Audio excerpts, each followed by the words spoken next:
Ever scroll through social media, maybe YouTube, and see people just effortlessly gaining influence, making their points stick, sometimes even getting away with, well, let's just say questionable stuff. Yeah, and you wonder, what's their secret? How do they do that? Exactly. Or maybe you've just felt like you're reacting all the time instead of feeling, in control of things. Well, today we're going to look at some surprising strategies for understanding those dynamics, and we're not pulling from your typical feel-good self-help guide. No, definitely not. We're diving into the 48 laws of power. The 48 Laws of Power. Now, yeah, hold on. I know that title alone might make some people raise their eyebrows. Right. It sounds a bit intense, maybe even a little dark, perhaps. It can, yeah. But think of this more like taking a peek behind the curtain of human interaction. These laws are really observations, about how people behave when power is involved. Our mission here isn't to turn you into some kind of, like, shadowy manipulator. No, not at all. It's more about giving you a clear understanding of the game. Whether you're trying to build a following on YouTube, navigate a tricky work situation, or just figure out why certain people seem to have that edge. Exactly. And we know you, our listener, want to get informed quickly, get the core ideas without feeling totally buried under information. Right. So we've sort of sifted through these sometimes controversial ideas to pull out the most insightful, thought-provoking bits, stuff you can actually recognize in the real world. Even in your everyday online scrolls or offline chats. Precisely. Okay, so let's jump in. Law number one. This one might feel a little wrong at first, especially if you like showing off what you can do. It's law one, never outshine the master. What's the core idea? Well, the fundamental principle is basically always make those above you feel secure in their superiority. Secure. Yeah. When you're trying to impress someone in charge, the goal shouldn't be to make them feel threatened by how talented you are. Instead, you find ways to make them look even better. Hmm. And paradoxically, that can actually lift you up in the long run. It's almost counterintuitive, isn't it? You'd think showing off your skills is the direct path. But the book has that example, Galileo and Cosimo II de Medici. How did that work? Ah, yeah, that's a great one. What's really interesting there is how Galileo got favor. He didn't just, show up with his telescopes and findings. He did more. He cleverly linked the Medici family name to the glory of the cosmos itself, naming discoveries after them, positioning them as patrons of these, grand, eternal things. Wow. It satisfied their desire to appear magnificent, powerful. Their focus wasn't just the cool science, it was their image, their legacy. So it wasn't just about the inventions, it was about framing, making it reflect well on his master. Now, the book talks about the keys to power. Right. It points out everyone has insecurities. Flaunting your abilities, especially around bosses, can stir that up. They want to feel like they deserve to be on top. Exactly. Outshining someone higher up can feel like a challenge, even if you don't mean it that way. It creates this imbalance they'll likely want to fix. And you could end up paying the price. You could. So this law suggests that strategically, downplaying your strengths sometimes isn't weakness. It can be a smart way to navigate things, avoid becoming a target for someone else's insecurity. It's like that analogy in the book, the stars and the sun. Mm-hmm. There's only one sun. You don't want to eclipse it. You want to be like the other stars, making the sun look even brighter without competing. So sometimes playing a slightly less visible role is actually the more powerful long-term move. Think of it as strategic self-awareness, understanding the social landscape, positioning yourself to minimize friction and maximize your own potential down the line. Okay, let's switch gears a bit. Law 5. So much depends on reputation. Guard it with your life. This one feels incredibly relevant today. With everything online being seen and shared, what's the core message? Yeah, this law really emphasizes that your reputation is like the bedrock of your power. A strong one can intimidate rivals, smooth your path. But if it slips, If it slips, you're vulnerable, open to attack from everywhere. So actively protecting and building that strong reputation is just paramount. the book shares that story, Chico Liang, the Mhm. sleeping dragon, during the War of the Three Kingdoms. How did his reputation alone change things? Oh, it's a fantastic illustration. So Sima Yi, a really capable general, comes up to this town that looks completely undefended. Okay. But Chuko Liang, known everywhere for being this legendary strategist, just appears calmly on the wall playing music. That's it? That's it. Sima Yi, even with his army, just stops. He gets suspicious. He thinks, this guy's famous for tricks, there must be a trap, and he retreats. All because of Liang's formidable reputation. Wow. That's ultimate power, influencing without even fighting. The law also mentions P.T. Barnum again, dealing with Peale's museum. Right. Barnum, early on, knew he didn't have that big reputation yet, so what did he do? He attacked his competitor's reputation through the newspapers.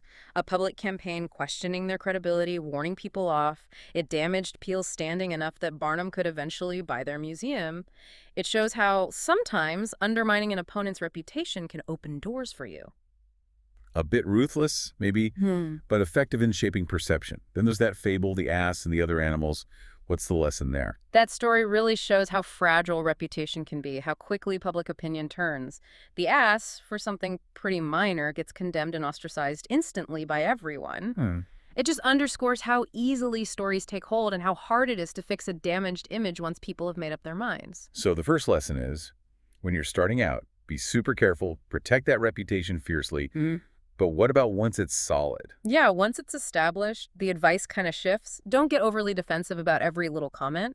That can signal insecurity, maybe maintain a dignified silence. But conversely, it also suggests that strategically attacking an enemy's reputation can be really potent, especially if you're in the weaker spot. They often have more to lose. And there they catch. The key caution is you have to avoid looking petty or like it's just a personal vendetta. Which is so true online today. One rumor, one accusation spreads like wildfire. Okay. It can wreck someone's personal or professional life almost instantly. Absolutely. In the digital age, managing your online self, understanding how these narratives spread, it's more critical than ever. The core principles are the same, but the speed and scale, dramatically different. Right, let's dive into Law 6. Court attention at all cost. This one feels like it could be easily misinterpreted in our current world, right? With clickbait and everything. What's the real strategy? Well, the core idea is really that in the power game, visibility is crucial. Yeah. If you're unseen, you basically don't count for much. So you need to be noticed. Yes. Actively seeking attention, becoming memorable, that's a key strategy according to this law. And the book brings P.T. Barnum back again here, doesn't it? He seemed like a master of this. Oh, totally. Barnum got it. He knew being in the public eye was valuable, and he figured out that any attention, even negative stuff, could be used to keep his name out there. Right. He deliberately cooked up sensational things, wasn't scared of controversy because it kept people talking and ultimately buying tickets. And then there was James Graham, the Scottish quack. How did he do it? Graham was all about spectacle. He staged these outlandish events, generated tons of buzz, good and bad. But the crucial thing was people were talking about him. So the type of attention didn't matter at first. This law suggests that initially, maybe don't worry too much about the kind of attention. Just become a magnet for it. Create a unique image that makes you stand out. So it's less about being universally loved and more about just being consistently noticed. Precisely. In a crowded space, being ignored is a huge disadvantage. Attention, any kind, gives you a platform, keeps you relevant. Of course. What you do with it after that matters. Right. Once you have that attention, what you do with it becomes critical for long-term success. This makes me think about the early days of platforms like YouTube. Some of the, let's say, unconventional or even controversial figures blew up initially just because they got tons of views and arguments going. That's a very apt comparison. Yeah. While sustained success usually needs more than just stirring the pot, grabbing that initial attention can be that critical first step to building an audience and getting influence. Okay, let's tackle Law 7. Get others to do the work for you, but always take the credit. This one. It sounds pretty ethically murky on the surface. Is there a way to look at this that isn't just completely self-serving? Well, the underlying principle here is framed more around efficiency, strategic resourcefulness. The law suggests leveraging others' talents, their knowledge, their legwork. It saves you time and energy. So you can focus on the bigger picture. Exactly. It's about smart delegation, recognizing you don't have to do every single task yourself to get to the goal. The fable of the tortoise, the elephant, and the hippopotamus. That paints a pretty cunning picture of this. It does, yeah. The tortoise, physically weaker, gets credit for this big feat of strength. How? By cleverly positioning himself while the huge animals did all the work pulling against each other. Right. He let them do the hard labor. He just appeared equally involved and reaped the reward without the effort. So is it more about being a strategic orchestrator than just, like, stealing credit? While it definitely can be read negatively, a more practical take involves effective delegation, recognizing diverse skills in a team. A good leader often knows how to spot talent and direct it. But the credit part.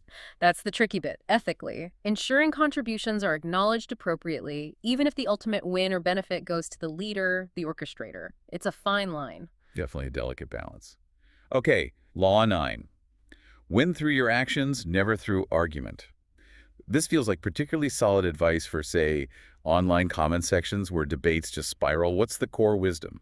Yeah, this law really hammers home the power of demonstration, showing your point through tangible actions rather than just relying on words. Because arguments don't always stick. Well, it suggests you might win a point in an argument, get that momentary victory, but it often leaves resentment behind.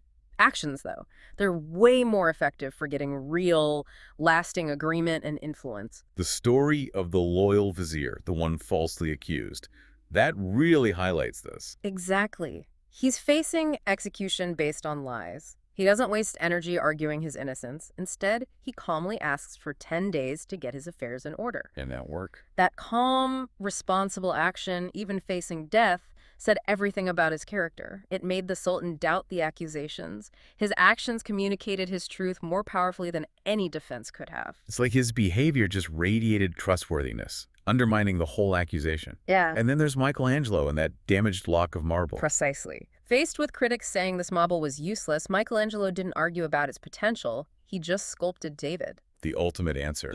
His creation was a far more compelling, undeniable response than any explanation. The law basically says, demonstrate indirectly through what you do. Don't just try to convince people with talk. So, showing beats telling, not just in stories, but in influencing people too. Absolutely. Actions provide concrete proof, leave a lasting impact. Arguments, they can get bogged down in opinions, emotions. Okay, this brings us to a seemingly contradictory idea then. Law 12. Use selective honesty and generosity to disarm your victim. How can being dishonest overall, but selectively honest, be a strategy? Right, it sounds odd. But the idea is that calculated moments of honesty or small acts of generosity can be super effective at lowering someone's guard, building trust unexpectedly. How so? By being selectively open or giving a small favor, you kind of disarm your target. They become less likely to suspect any potential manipulation down the road. The anecdote with Count Lustig and Al Capone. That's a pretty wild example of this, isn't it? It is. Lustig, this famous con man, goes to Capone and confesses to a failed con attempt he made. He admitted failure to Capone. Yeah. This completely unexpected honesty, admitting his own screw-up, it just caught Capone off guard. Capone, who probably expected lies constantly, was disarmed by Lustig's apparent sincerity. And what happened? Capone ended up giving him money, not as part of the con, but almost out of this weird respect for his perceived honesty in that moment. It's the surprise factor of the honesty that throws people, makes them trust more. But the law has a big warning too, right? Yes, crucial caveat. This tactic works best against people who generally expect deception. If you already have a reputation for being untrustworthy, suddenly acting honest, that's just going to look suspicious. So it wouldn't work then? Probably not. In that case, the law kind of suggests it might be better to just stick with your known persona because a sudden change would seem fake. It's all about reading your audience and their expectations. Okay, let's move to a pretty intense one. Law 15, crush your enemy. Totally. Sounds pretty ruthless. What's the reasoning behind something so stark?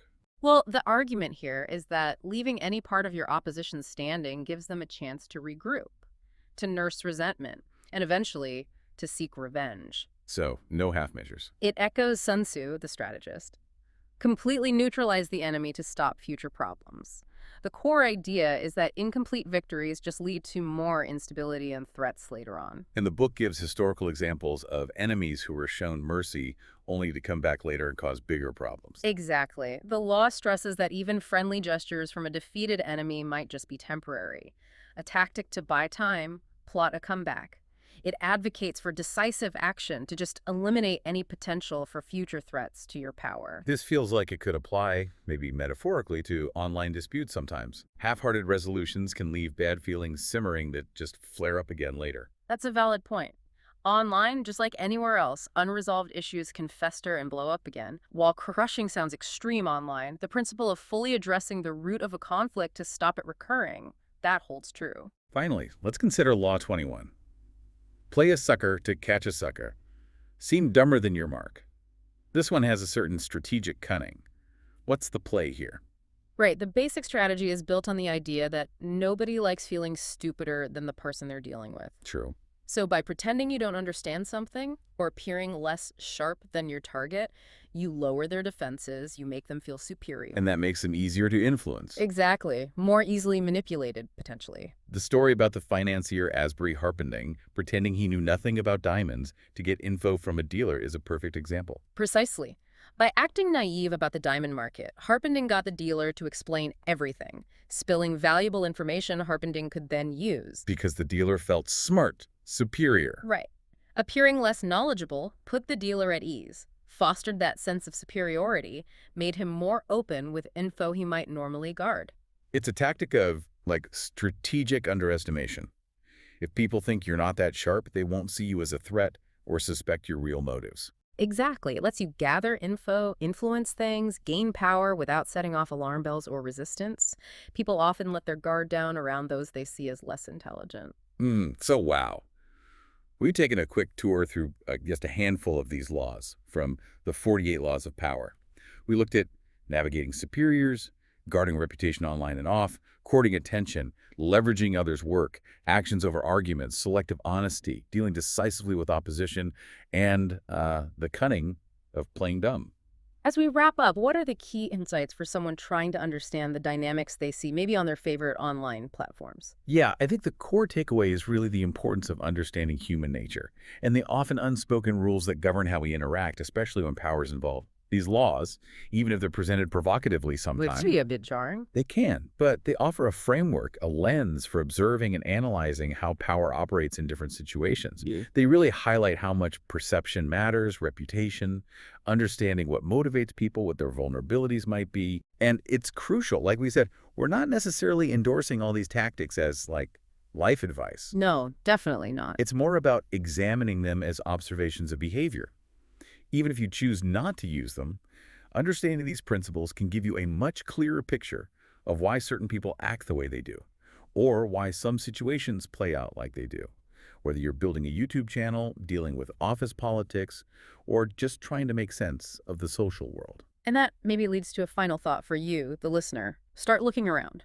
Consider how these principles, maybe in subtle ways, maybe more obviously, might be playing out in the online spaces you hang out in or just in your daily life.